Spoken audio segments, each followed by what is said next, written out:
Welcome to Brother Owl's Garden. I'm Brian. I honor your presence here today. Thank you.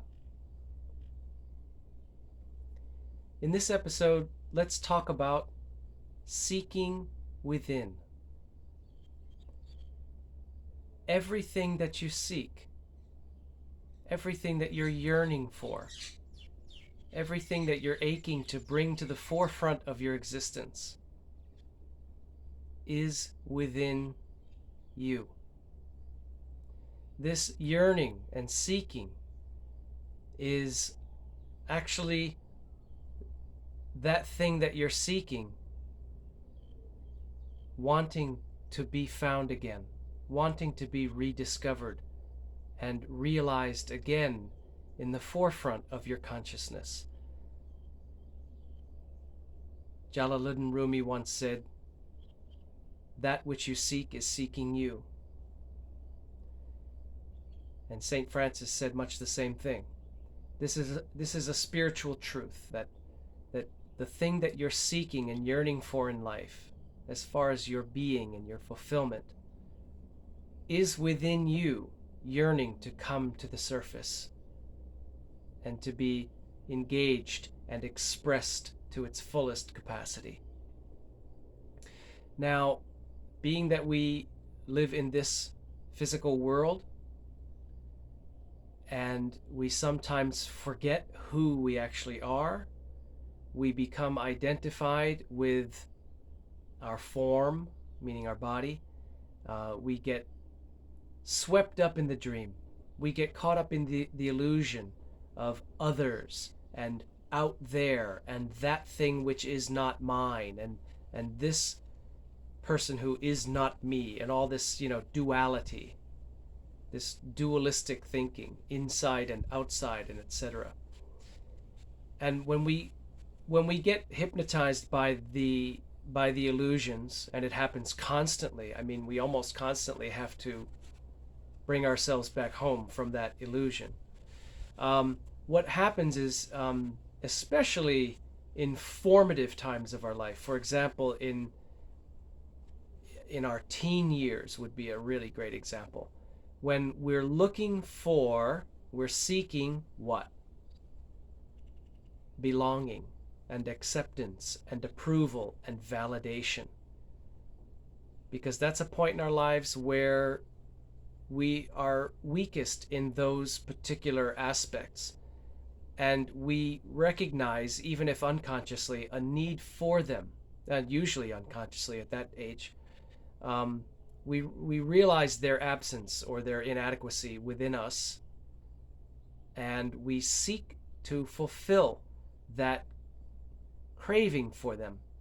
And in most cases, we immediately bypass our own selves and look outside of ourselves for those things. We look to the exterior for the validation that exists in the interior. And so, that's why peer pressure is such a tough thing for people who are in their teenage years or are in other such formative stages of their lives. Doesn't have to be teens. And we find ourselves looking for other people to provide what it is we have overlooked or have been blinded to that is within us. Another example would be in relationships. Now, this is a much more prevalent one with adults, where you hear the expression, "You complete me." I'm looking for someone to fill that hole in my heart. My better half, all this kind of thing. I'm looking for someone to fulfill me. Well, I would say good luck, but that's a little bit harsh. I wouldn't actually wish somebody good luck with that. I'd say you might want to take a second look at your whole premise there, your whole belief system. And then I would be shooed away, right? Shoo. But in other words, if you're looking for something that's in yourself that you've forgotten or lost touch with, and you're looking for this outside of yourself, usually in another or from another, it's the wrong premise. It's the wrong formula, and it will almost certainly always fail and leave you frustrated and upset. So, in the respect of relationships, okay, you're looking for what in a relationship? A sense of wholeness, completeness, acceptance, love, and contentment and peace, etc. These are things that you are not adequately providing to yourself within you. So, first of all, you're looking in the wrong place. You're asking somebody else to fill that shadow, that void within you that only you can manage to fill yourself through your own evolution and ascendance and transformation, your own growth. So already you're looking in the wrong place if you're doing that. And second of all, you're being unfair to that other person. Codependency is when both people are doing that to each other at the same time.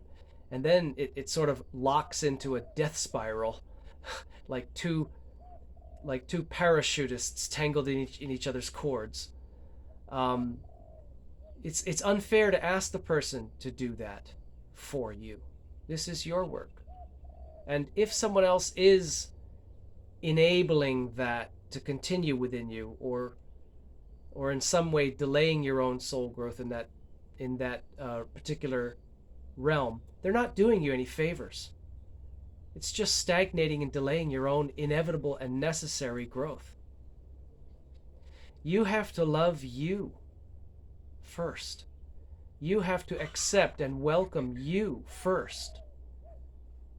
You have to be complete with you, in you, as you first. Now you can be whole and you can actually offer love to someone else. Hopefully, someone who has also done their own homework in the same way. Then you can have a real next level relationship with somebody. Otherwise, I'm sorry, but you can't really bring to the table what's required in the cultivation of an ongoing relationship. So I think we've painted a pretty clear picture that to look outside of yourself for things is the wrong place to look. It might also be the wrong reasons for looking. But instead, seek all of this within yourself. For in some miraculous way, it is also seeking you. So, in the context of validation, when we're seeking validation from outside of ourselves, normally from other people, approval, likes, uh, positive response to whatever we put out there, especially when it's social media and all that. No, that's futile. That's futile. And in regards to validation itself, let me tell you a brief experience that I had. I'll briefly tell you an experience that I had regarding validation. In my younger teen years, etc., I struggled terribly with this very issue of validation, feeling validated. And I sought this validation unconsciously because I was an extremely unconscious teenager from my peers. And the majority of them did not give it to me. And that shaped me a lot. And the handful who did, they ended up getting far deeper into my personal world and becoming great friends than anyone else. However, that doesn't mean that my seeking validation outside of myself was ever the right thing to do, because it wasn't. In my later years, let's say early 20s or so, I started to become conscious of that fact, that I had been foolishly seeking validation outside of myself, to which the immediate realization of I need to be seeking validation within myself arose.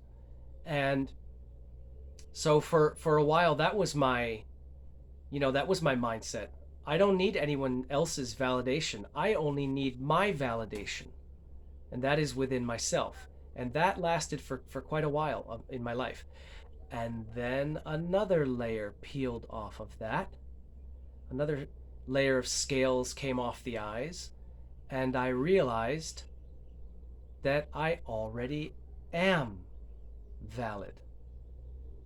So I need not seek validation in the first place, externally or within myself. And guess what? I thought I had figured it all out. And for quite a while, that was my conclusion with a period at the end of it. Until another layer of scales peeled off of me. And I realized a higher understanding yet, which is there is no validation. There is no issue of validation. There is no requirement of validation in the first place. Where did all of these revelations arise in my understanding? They arose within me from a prolonged series of contemplation on these things. They eventually came ripe in due season, and they appeared to me when I was ready, able, and willing to see them.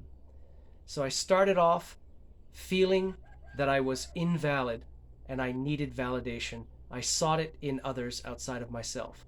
Then the next level of the awakening was that, oh, that was stupid. I should be seeking this validation within my own self. Okay, I'm on the right track. And then that was followed by, oh, now that I'm here, I realize I already am valid. I don't need my own approval. I already am valid. Doesn't matter if anyone else sees it or recognizes it or not. I thought I was done. And a transcendental understanding arose after that, which is there is no issue of valid or invalid and all of that in the first place. So that is something that it's kind of a specter or a phantom that I had projected onto my view of me, my own view of myself. And of course, thus I projected it onto the rest of the world. So if you're doing that, you can unravel all that now. By the way, I'd like to welcome our guest speakers today, the Roosters. There's no stopping them, so I hope it's charming for you. I hardly hear them anymore because they just don't stop. But if you have been unwittingly seeking validation or any such relevant form of such things outside of yourself, you can't do that anymore now that you've watched this video, because it's been pulled up to the light of your consciousness and laid out on the table before you. So now is the time to let go of any of those patterns and those games and those habits of seeking whatever it is you're seeking outside of yourself, especially from others. You already have it. You already are it. You are that. You are that which you are seeking, and that which you are seeking is seeking you. Thank you, Roosters. And thank you for stopping by Brother Owl's Garden today. I bless you, and may you abide in thankfulness of your highest good, in the most benevolent outcome of the divine will.